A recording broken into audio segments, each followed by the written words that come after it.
როგორც წესი, ჯარისკაცები სახიფათო სიტუაციებისთვის ყოველთვის მზად არიან. მიუხედავად ამისა, არსებობს შემთხვევები, რომლებიც ყველაზე გაბედულ მებრძოლებსაც კი შეაშინებთ. ამ ეპიზოდში ჯარისკაცების უცნაურ არსებებთან შეხვედრის ისტორიებს მოგიყვებით.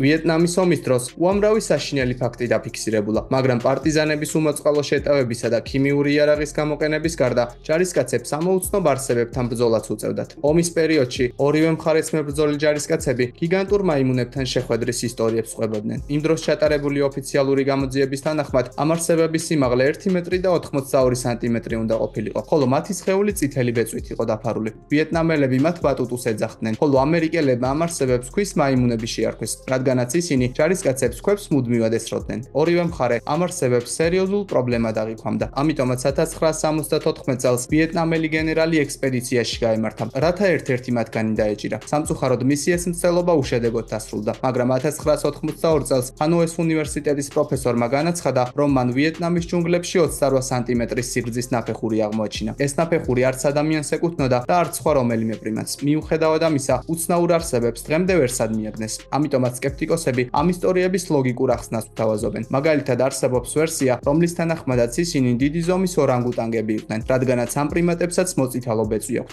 მაგრამ საქმე იმაშია, რომ ისინი ვიეტნამის ჯუნგლებიდან რამდენიმე საუკუნის წინ გადაშენდნენ, ხოლო დანარჩენი მაიმუნები, რომლებიც იქ ბინადრობენ, მცირე ზომისანი არიან. სკეპტიკოსების ნაწილი ამ ისტორიებს ჰალუცინაციებს მიაწერს. ცნობილი ფაქტია, რომ ვიეტნამის ომში ზოგიერთი ჯარისკაცი სტრესთან გამკლავებას სხვადასხვა აკრძალული ნივთიერების გამოყენებით ცდილობდა. ამიტომაც ეს არსებები შესაძლოა უბრალოდ ჰალუცინაციების შედეგი ყოფილიყო.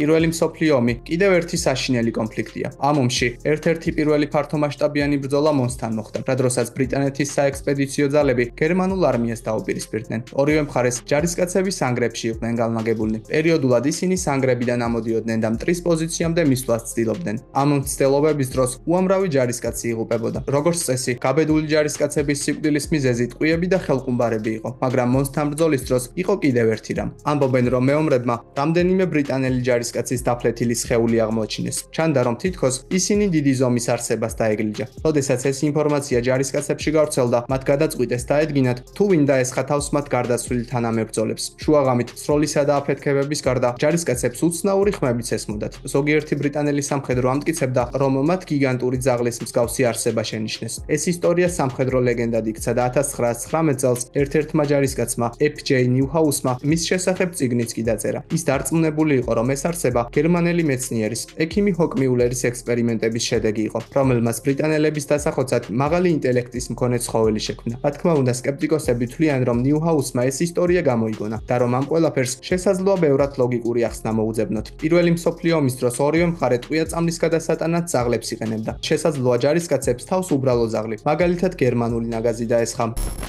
2002 წელს ყანდაარში ამერიკელი ჯარისკაცების ჯგუფთან, რომლებიც მთების პატრულირებას ახდენდნენ, მოულოდნელად კავშირი გაწყდა. რამდენიმე დღის შემდეგ სპეციალური ქვედანაყოფი დაკარგული ჯარისკაცების მოსაძებნად წავიდა. თავდაპირველად ქვედანაყოფის წევრებმა თისბილიქზე ჯარისკაცების დამტვრეული ნივთები, შემდეგ კი ადამიანის ძვლები და სამხედრო ფორმის ნაფლეთები აღმოაჩინეს. ბილიკის ბოლოს სამხედროებმა დიდი ზომის გამოქვაბული შენიშნეს, რომლის შესასვლელთანაც უფრო მეტი ძვალი და ტექნიკის ნარჩენები ეყარა. ისინი ფიქრობდნენ, რომ ეს თალიბების საიდუმლო თავშესაფარი იყო და შესაძლოა ბრძოლისთვის მოემზადნენ, მაგრამ მოულოდნელად გამოქვაბულიდან გრძელი შუბი გამოფრინდა და ერთ-ერთ ჯარისკაცს მოხვდა. მალევე იქიდან თითქმის 5 მეტრის სიმაღლის გიგანტი გამოვიდა. ქვედანაყოფის წევრებმა მას 30 წამის განმავლობაში ცეცხლი გაუხსნეს. გიგანტი მიწაზე მხოლოდ უკანასკნელ წამს დაეცა. როდესაც ყველაფერი დასრულდა, ჯარისკაცებმა ევაკუაციისა და გიგანტის სხეულის გადასატანად ორი ვერტმფრენი გამოიძახეს. მისი სხეული აეროდრომზე მიიტანეს, საიდანაც ის უცნობი მიმართულებით გაგზავნეს. მოგვიანებით ქვედანაყოფის წევრებმა ხელი მოაწერეს ხელშეკრულებას, რომლის მიხედვით მათ ამ შემთხვევის შესახებ საუბრის უფლება არ ჰქონდათ. ეს ისტორია 2016 წლამდე საიდუმლო იყო, მაგრამ მოგვიანებით ერთ-ერთმა ჯარისკაცმა ანონიმურად YouTube-ზე ვიდეო გამოაქვეყნა, სადაც მან ყველაფერი თქვა. საინტერესოა, რომ ეს ვიდეო YouTube-დან უკვე წაშლილია. როდესაც ეს ამბავი გავრცელდა, ადამიანებმა რადიოში დარეკვა დაიწყეს.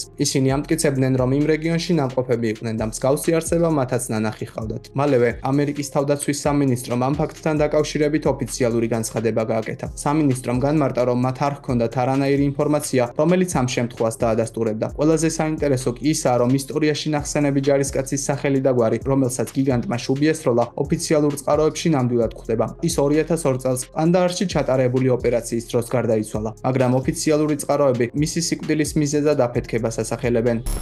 ვიეტნამელები თვლიან, რომ თუ გარდაცვლილი სათანადო წესით არ დაკრძალავენ, მისი სული მოჩვენებად გადაიქცევა. 1969 წელს ვიეტნამის ომის დროს ეს სრურწმენა რეალობად იქცა მას შემდეგ, რაც ვიეტნამელ ჯარისკაცებს ჯუნგლებიდან უცნაური ხმები შემოესმათ. აი მათი ხმებიც.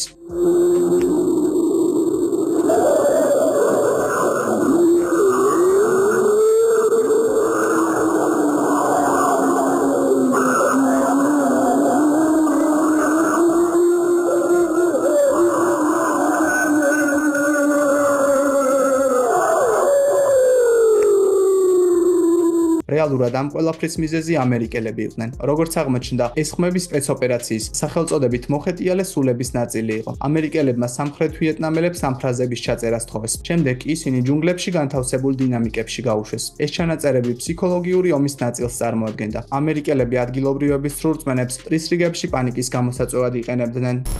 ოკეანეებში უამრავი უცნაური არსება ბინადრობს. ამიტომაც გასაკვირი არაა, რომ საუკუნეების განმავლობაში მეზღვაურები ისეთი არსებების შესახებ საუბრობდნენ, როგორებიცაა გიგანტური გველები, ქალთევზები და რა თქმა უნდა კრაკენი. მაგრამ საინტერესოა, არსებობს თუ არა სიმართლე ამ უძველეს თქმულებებში. მეორე მსოფლიო ომის დროს ბრიტანელმა მეზღვაურმა AJ სტარკმა ინდოეთის ოკეანეში გემის სიახლოვეს წყალში მწვანე მანათობელი ბურთი შეამჩნია. მალევე მან აღმოაჩინა, რომ ეს გიგანტური კალმარის მსგავსი არსების თვალი იყო. მეზღვაური სასწრაფოდ გემის მეორე მხარეს გაიქცა, მაგრამ 53 მეტრის სიგანის გემის საპირისპირო ნაწილში მან არსების მეორე თვალი დაინახა. შედარებისთვის, ყველაზე გიგანტური კალმარის სიგრძე 18 მეტრია, რაც მეზღვაურის მიერ დანახულ არსებაზე სამჯერ ნაკლებია. რამდენიმე წუთის შემდეგ არსება ოკეანის ბნელ წყლებში გაუჩინარდა. მოგვიანებით მეზღვაურმა ამ შემთხვევის შესახებ მეგობრებს უთხრა და მალევე ეს ისტორია უამრავმა ადამიანმა მოისმინა. ზოგიერთი თვლიდა, რომ სტარკი ლეგენდარულ კრაკენს შეხვდა, მაგრამ ამ ისტორიის ყველას არ სჯერა. უამრავი ადამიანი სვამს ლოგიკურ კითხვას, თუ რატომ არ გაიქცა დროულად სტარკი განგაშის სიგნალის ასატეხად და მეგობრების გასაფრთხილებლად. მაგრამ თუ გავითვალისწინებთ იმას, რომ მსოფლიო ოკეანის 80% შეუსწავლელია, ვინც ის იქნება მის სიღრმეებში, ნამდვილად ბინადრობენ გიგანტური ზომის არსებები. ბელგიის საჰაერო ძალების მფრინავი რემი ვან ლიერდი უამრავ ბრძოლაში მონაწილეობდა. მიუხედავად ამისა, მისთვის ყველაზე საშიში შემთხვევა 1959 წელს კონგოს ჯუნგლების თავზე ფრენის დროს მოხდა. მისი სიტყვებით, თვითმფრინავიდან მან 15 მეტრის სიგრძის გველი შენიშნა. გაოცებულმა მფრინავმა ვერტმფრენი შეანელა, რათა მის მგზავრს ფოტოს გადაღება შესძლებოდა. როდესაც ვერტმფრენი სიმაღლიდან დაეშვა, გველი წამოიმართა, რათა ის ადამიანებს თავს დასხმოდა. საბედნიეროდ ლიერდემ თავდასხმა ირიდა და ჯუნგლები სასწრაფოდ დატოვა. როდესაც ის ბელგიაში დაბრუნდა, მისმა ისტორიამ უამრავი ადამიანის ყურადღება მიიპყრო, მაგრამ სკეპტიკოსები მიიჩნევენ, რომ ფოტო შესაძლოა ყალბი იყოს. ლიერდე ამტკიცებდა, რომ ფოტო ვერტმფრენიდან იყო გადაღებული, ხოლო გველის გარშემო არსებული მცენარეები დიდი ზომის ხეები იყვნენ, მაგრამ შესაძლოა მცენარეები უბრალოდ ბალახი იყოს, ხოლო გველი რეალურად მცირე ზომის ყოფილიყო. მიუხედავად იმისა, რომ ფოტოს რეალურობა დამტკიცებული არაა, 15 მეტრის სიგრძის გველის არსებობა სავსებით შესაძლებელია. მაგალითად, 1912 წელს მეცნიერებმა ინდონეზიის ჯუნგლებში გიგანტური 9 მეტრის სიგრძის ზოლიანი პითონი აღმოაჩინეს.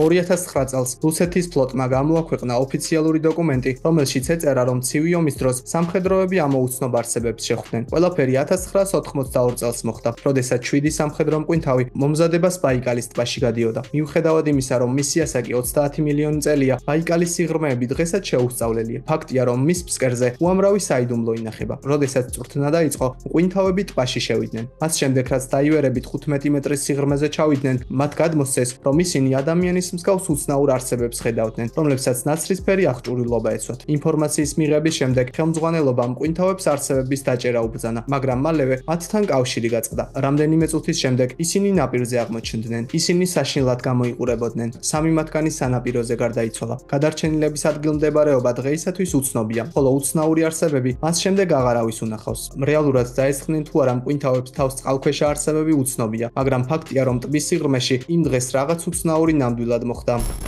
1993 წლამდე ამერიკის საკუთრებაში არსებული ჰანის ავიაბაზა გერმანიაში, ქალაქ მორბახში მდებარეობდა. ქალაქს ერთი საინტერესო ლეგენდა ჰქონდა. ლეგენდის თანახმად, 1880 წელს ქალაქთან ახლოს მონადირეებმა აქცია მოკლეს, ხოლო მისი ნარჩენები გზის პირას დამარხეს. დამართლაც გზის ერთ მონაკვეთში უცნაური ქვა იდგა, რომელზეც ადამიანები სანთლებს მუდმივად ანთებდნენ. ადგილობრივებს სჯეროდათ, რომ თუ უკანასკნელი სანთელი ჩაქრებოდა, აქცია დაბრუნდებოდა. უკანასკნელად სანთელი 1988 წელს ჩაქრა. ერთ ღამეს ბაზაზე განგაშის სიგნალი გაისმა. როდესაც მორიგე ჯარისკაცები ტერიტორიის შესამოწმებლად წავიდნენ, მათ ღობესთან ახლოს 2 მეტრის სიმაღლის არსება დაინახეს. აღწერილობით ის იმამა უცნობ ცხოველს გავდა, რომელიც ტეხასის ზოოპარკის მიმდებარედ 2022 წელს დააფიქსირეს, მაგრამ 1988 წელს, როდესაც არსებამ ჯარისკაცების შენიშვნა, ის 3 მეტრის სიმაღლის ღობეს გადაახტა და ტყეში გაუჩინარდა. ჯარისკაცებმა ამაზე ბარძახთან ერთად მისი მოძებნა სცადეს, მაგრამ ტყის სიღრმეში შესვლის შემდეგ ძაღლი რაღაცამ შეაშინა და ის ერთ ადგილას გაჩერდა. ჯარისკაცები უკან დაბრუნდნენ. მომდევნო დილას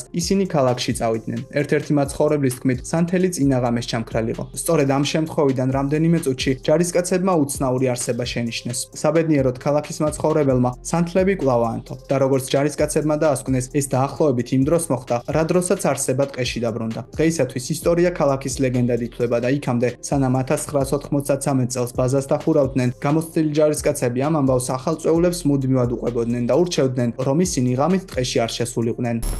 2009 წელს ამერიკამ ავღანეთში სამხედროების რაოდენობა საკმაოდ გაზარდა. მათი მთავარი მიზანი თალიბებთან ბრძოლა იყო. ერთ დღეს საზღვაო ქვეითებისკენ შემდგარი ჯგუფი პოინტ როკის საგუშაგოზე მივიდა. საგუშაგო ჰელმანდის უდაბნოში მდებარეობდა. ჯგუფმა უელსელი ჯარისკაცები შეცვალეს, რომლებმაც ისინი საშიშროების შესახებ გააფრთხილეს. მათი თქმით, თუ ჯგუფის რომელიმე წევრი მიწაში რაიმე სიპოვიდა, ის აუცილებლად უნდა დაეტოვებინა თავის ადგილას. ერთ ღამეს კაპრალ ლინს პატრულირების დროს რაციაში ხმა მოესმა. თითქოს ვიღაც რუსულად საუბრობდა, მაგრამ კავშირი მალევე გაწყდა. მომდევნო დღეს ჯგუფმა სამეთვალყურეო პუნქტთან სანგრის ამოღება გადაწყვიტა. მუშაობის დროს ჯარისკაცებმა რაცია, რუსული სამხედრო ფორმა, ჭურჭელი და ადამიანის ცვლები აღმოაჩინეს. მალევე ამ ადგილას ქვედანაყოფის წევრებმა კიდევ რამდენიმე ჯარისკაცის სამარხი იპოვეს. მათ თხრილს მიწა დააყარეს და ამის შემდეგ საკუთარ საქმეებს დაუბრუნდნენ, მაგრამ მათი სიმშვიდე დიდხანს არ გაგრძელებულა. ერთი კვირის შემდეგ უმცროსმა კაპრალმა ზოლიკმა საგუშაგოზე მოულოდნელად სიცივე იგრძნო და რამდენიმე წამში ვიღაცის ლაპარაკის ხმაც გაიგო. უცნობი რუსულად საუბრობდა. კაპრალმა იქაურობა დაათვალიერა, მაგრამ იქ არავინ იყო.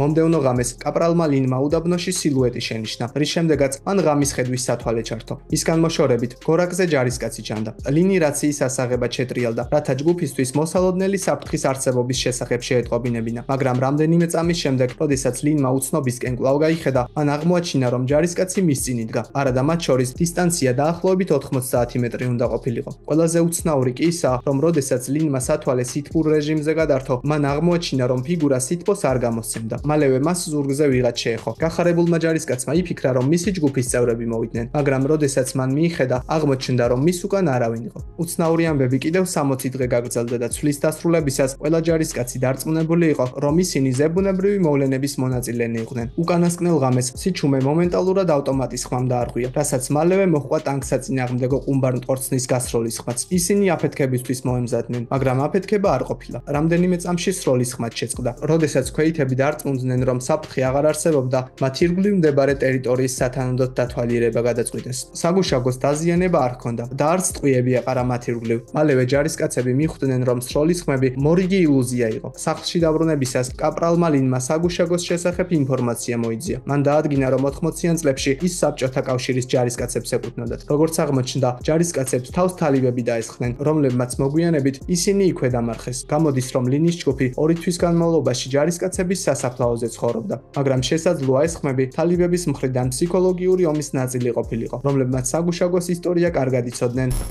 ეს ისტორია ფილიპინებზე მოხდა და ის ბევრად უფრო რეალურია, ვიდრე სხვა დანარჩენი ისტორიები. 1942 წლიდან 1954 წლამდე კომუნისტურად განწყობილმა გლეხებმა ფილიპინების ხელისუფლების წინააღმდეგ აჯანყება მოაწყეს. მალევე ხელისუფლების არმიის დახმარება ამერიკელმა სამხედროებმა სცადეს. ამერიკელებს შორის იყო ედვარდ ლენსდეილიც, მაიორი, რომელიც ფსიქოლოგიური ომის ნამდვილი ლეგენდად ითვლება. ფილიპინებზე ჩასვლის შემდეგ ლენსდეილმა ასვანგების შესახებ შეიტყო. ასე უწოდებდნენ ვამპირებს, რომლებსაც სხვადასხვა ფორმის მიღება შეეძლოთ. როდესაც ბრძოლები დაიწყო, მაიორმა ეს ინფორმაცია უცნაური და შემაძრწუნებელი გზით გამოიყენა. ლენსდეილმა ერთ-ერთ სოფელში ჯარისკაცები გაგზავნა, რათა მოსახლეობაში გაევრცელებინა ინფორმაცია, რომ გორაკზე ვამპირი ცხოვრობდა. როდესაც ისტორია გავრცელდა, მან გორაკზე ჯარისკაცები განალაგა და დაელოდა, თუ როდის გამოჩნდებოდა მტრის პატრული. ამერიკელები პატრულს ჩაუსაფრდნენ. მისი უკანასკნელი წევრი შეიპყრეს, ტყეში შეიყვანეს და იქ მოკლეს. ჯარისკაცებმა მოკლულისკისერში 2 ხვრელი გააკეთეს და ამის შემდეგ მისი გვამი გზაზე დააგდეს. როდესაც მომდევნო პატრული გამოჩნდა,